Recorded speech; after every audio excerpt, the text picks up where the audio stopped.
Hi friends, missing number or missing character అనే topic లో ఈ ప్రశ్న చూడండి. ఇక్కడ మనకు క్వశ్చన్ మార్క్ ఇచ్చాడు. 66, 198, అదేవిధంగా 594 ఇచ్చాడు.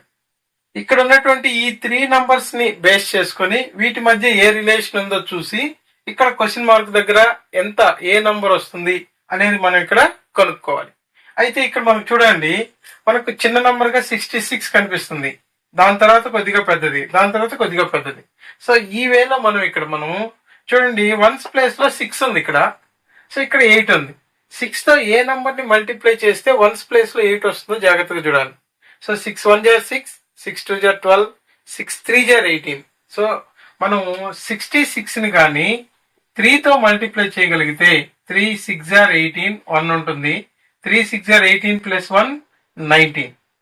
ఇక్కడ మనకు 198 అనేది 66 ని 3 తో మల్టిప్లై చేయడం ద్వారా వస్తుంది, లేదా రివర్స్ ప్రాసెస్ లో 198 ని 3 తో డివైడ్ చేయడం ద్వారా 66 వస్తుంది.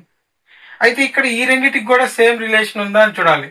198 ని మళ్ళీ 3 తో మల్టిప్లై చేయండి.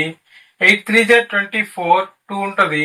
3 9 జా 27 ప్లస్ 2 29, 2 ఉంటుంది.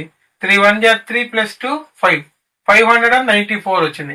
అంటే 198 ని 3 తో మల్టిప్లై చేస్తే 594 వస్తుంది.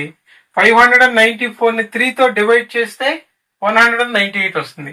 అంటే ఈ ప్రాసెస్ లో ఇలా వచ్చేటప్పుడు మనకు ఇక్కడ ఇచ్చిన నంబర్స్ చిన్నవిగా ఉన్నాయి కాబట్టి దీన్ని 3 తో మల్టిప్లై చేయలేం. కాబట్టి ఈ ప్రాసెస్ లో రైట్ సైడ్ 66 ని 3 తో డివైడ్ చేస్తే ఇక్కడ వస్తుంది. సో 66 ని 3 తో డివైడ్ చేస్తే మనకు 22 వస్తుంది. కాబట్టి ఇక్కడ థర్డ్ ఆప్షన్ అనేది కరెక్ట్ ఆన్సర్ గా తీసుకోవాలి.